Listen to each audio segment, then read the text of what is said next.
secretary natin yung sa DILG. Magmasa ka lang ng simento. Yung secretary natin yung sa DILG. Magmasa ka lang ng simento. Nagaupan. Hinuli. Senador upang sagutin ang mga tanong ng bayan. Kasama po natin ngayong umaga si Attorney Isabelito Torion at Attorney Jimmy Bondo. Kaibe? Yes, magandang umaga ka, Penny. Maraming salamat. Magandang umaga sa ating mga vloggers, sa ating mga customer dito sa Kapihan, sa PD. Customer na talaga natin. Oo. And gusto ko palang, ka, Penny, gusto kong linawin sa pagkakataong ito, na hindi natin gagalawin kung ano man ang maaaring mapag-usapan sa nagaganap na mga kaso sa kasalukuyan. Subalit, ang pag-uusapan natin ngayong umaga ay yung mga tawag mo nito, facts, no? Facts ng kaso. Ano ba yung mga pangyayari? Ano ang mga proseso na dapat na sinaalang-alang? Ano ang mga karapatang pangtao sa ilalim ng ating saligang batas na dapat ay narespeto nung mga panahon na nasabi ni Penny? At ano ba ang epekto ng mga pangyayaring ito sa naging tiwala ng publiko sa ating mga institusyon? Kaya Penny, ikaw na po bahalang magpakilala sa ating mga napakagaling na mga panauhin. Mga kababayan mula sa Luzon, Visayas at Mindanao, atin pong bigyan ng mainit na pagtangkilik at pag-welcome ang ating mga panauhin ngayong araw. Palakpakan naman po natin si Attorney Torion. At syempre po, nandito rin po si Attorney Jimmy Bondo.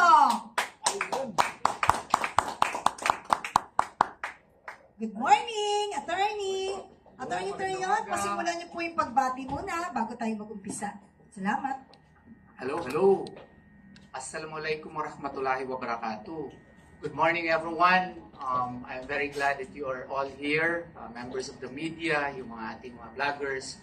Maraming salamat po sa pagdalo para naman malaman ng ating mga kapwang Pilipino, kung ano talaga yung mga issues, no, involving Senator Ronald Bato at pati na rin kay FPRRD, no, and relative to the burning issues of the day. Good morning. Okay, Attorney Jimmy. Magandang umaga po sa ating friends from the press and from social media. Ako po si Attorney Jimmy Bondoc. I am a partner of Attorney Bobby Torion. And we are the lawyers for Senator Bato de la Rosa. Una, nagpapasalamat po kami sa lahat po ng media practitioners who have faithfully exercised prudence at fairness sa kanilang mga pag-interview at pagsusulat. Just as an opening remark, gusto ko lang pong ipaalala po sa buong bansa na hindi lang po si Senator Bato ang pinaglalaban namin.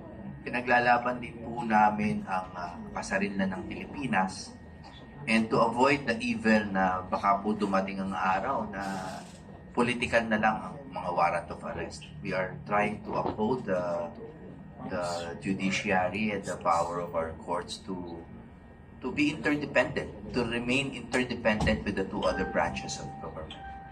So, we are here to honestly and earnestly answer your questions para po sa ikaliliwanag ng utak ng ating mga kababayan. Maraming salamat, Attorney Jimmy Bondo. Sorry po, dahil meron tayong biglang dumating na panauhin. Palakpakan naman po natin. At nagagalak namin siya ay welcome si Attorney Freddy Topacio. Attorney, yes, magandang umaga po sa inyo lahat. Actually, ang papel ko dapat dito ay mamaya pa, pero since nandito na rin ako, ay babatiin ko na rin kayo at magpapasalamat sa inyo sa inyong walang sawang suporta dito sa aming payak na Kapihan at tuwing Miyerkules dito po sa headquarters ng PDP. At pakinggan po natin itong dalawang abogado ni Senator Ronald De La Rosa, sapagkat at stake po rito ay hindi lamang si Senator De La Rosa, kundi ang survival ng ating mga institusyon, hindi lamang ang institusyon ng Senado, kundi pati na rin po ang ating NBI, ang ating PNP, ang ating GSIS ay nadamay na rito, pati institusyon ng Ombudsman na patuloy na binababoy at pinuputa ng kasulukuyang administrasyon upang gamitin na maisulong ang kanilang political agenda. Maraming salamat po. Umiinit ang usapin. Alam naman po ninyo, pag nandito si Atty. Topacio, mag-iiba yung galaw. But we need to stick sa issue talaga. So sa atin pong segment 1, tutukan natin ang first round of question around the service of the alleged ICC warrant or CIDG subpoena condition. Marami pong nagsasabi, hindi ito ordinaryong pangyayari at alam na alam po ninyong lahat ito. Kaya diretsahan na po natin itanong ang atin po mga concern at mga ordinaryong Pilipino na talaga naman pong tumututok sa ating pong payak na live podcast ng Kapihan sa PDP. Ito'y dapat hindi malitin sapagkat ito'y ginawa ng aming partido para po sa kaalaman at updates ng atin pong mga kababayan na uhaw sa katotohanan. Bawal po ang fake news dito, kaya tutok lang mga kababayan. So, ang una po nating question ay para po kay Atty. Torion. Atty. Torion, are you ready? Yes. Ready, able, and willing. Atty. Torion, nung una, kumalat po ang impormasyon na may ICC warrant of arrest na umano'y isisilbi po kay Senator Bato.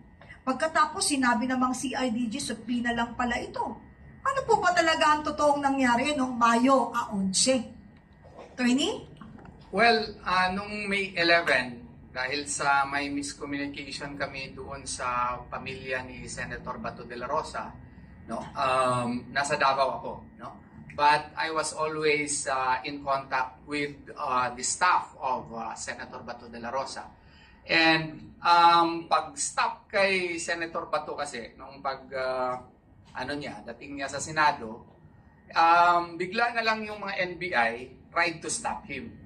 Wala namang subpoena niya sinabi. At saka kung totoo na subpoena yun, sana si IDG yung nag-implement. Taga-NBI They were really trying to implement the warrant of arrest issued by the ICC. So, yung mga balita na they were just trying to serve a subpoena from the CIDG, I think I can dare say that that is not truthful. Why? Because if they were trying to serve a subpoena from the CIDG, I would like to believe that CIDG has more personnel than NBI. Bakit NBI ang mag-serve ng isang instrumento na galing sa CIDG? And the events in May 11 would really prove us out that even the head of the NBI attempted to enter the Senate premises in the morning of May 11. No? So, wala pong katotohanan that they were trying to serve the CIDG subpoena, but the truth was and still is they tried to serve the ICC warrant, and that could be confirmed because in the afternoon of the same day, si Mr. Antonio Trillanes was already in the Senate, and he was even showing a copy of an alleged ICC warrant of arrest. That would prove that what they were trying to serve on May 11, even if there was no Philippine court issued or Philippine court validated and confirmed warrant of arrest, was the ICC warrant and not the CIDG subpoena. Yun po ang aking answer doon. Yes, Atty. Torion, maraming salamat po. Alam niyo, Atty. Torion, sa harap mismo po ng media, tila ipinakita po ni Antonio, or dati po, former Senator Antonio Trillanes, the fourth, ang umano'y ICC warrant of arrest laban po kay Senator Bato de la Rosa. Subalit, sang-ayon naman po kay Secretary John Vic Remulla, ang nasabing warrant of arrest ay isang inactionable document. kung tama po ang sinabi ng DILG na ang dokumento ay inactionable, bakit parang may actual na operasyon na nagaganap sa Senado noong araw na yon? Attorney. Well, yan nga ang dapat nila i-answer properly, no? Pero I would still believe that it is an act of God, no? It's an act of Allah subhanahu wa ta'ala. Kasi because of that incident at saka yung clear attempt on their part to serve the warrant of arrest, sa amin po at saka subsequently when this was confirmed by the ICC itself, parang nabunutan ako ng tinik. Why? Because it was really a challenge on our part to prove that there is already a warrant of arrest, so that the Supreme Court now would have the necessary evidence, the necessary proof, if you would like to term it at that the arrest warrant is existing and issued by the ICC. Noon kasi, puro lang kami conjecture. Puro lang kami, you can call it as a conjecture. Puro statements. Ang first na nagpalabas niyan in November of 2025 was Ombudsman Remulla. And we used that in the manifestation that we filed in the Supreme Court then. But then again, I would understand that why the Supreme Court would not act on our TRO yet, because there was no proof indeed that there is an ICC warrant. So, nung pinakita na mismo ni Mr. Antonio Trillanes na meron ngang warrant at kinonfirm ng ng ICC in the evening of May 11, then there is no more doubt as to the existence of the warrant of arrest. And the existence of the warrant of arrest, and in fact the recognition on the part of the Executive Department that there is a warrant of arrest, should be differentiated from enforcement of warrant of arrest, such that if they justify it on the foreign affairs power on the part of the Executive Department, or through his presidential powers on the part of the Executive Department, once it involves deprivation of liberty within Philippine soil, we will follow Ho versus People, Achacoso versus Salazar versus Achacoso rather, that there such instances should now pass through our Philippine courts. It has to be the Philippine court warrant of arrest that would bind Senator Bato de la Rosa. Since that was not validated by a Philippine court, since that was not issued by a Philippine court, in the light of the fact that we do not have the surrender procedural mechanism which is required under supposedly Article 88 and 89 of the Rome Statute, even that, would require that all state parties should have their own procedural mechanism insofar as the assistance, the necessary assistance insofar as member states are concerned, wala tayong procedural mechanism.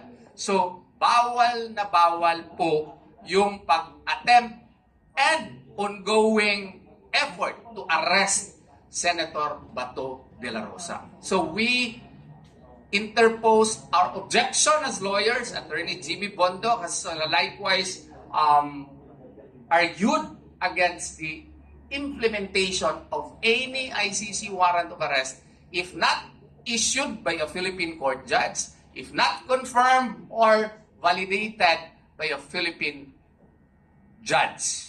Thank you. Thank you, Attorney Torion. Salamat po. Attorney, Mga MC Taxi Rider, ako po isa moving riders ngayon. Ilan ng mga kasamaan ko ang pinatay sa naging? Ay, hindi, ang mga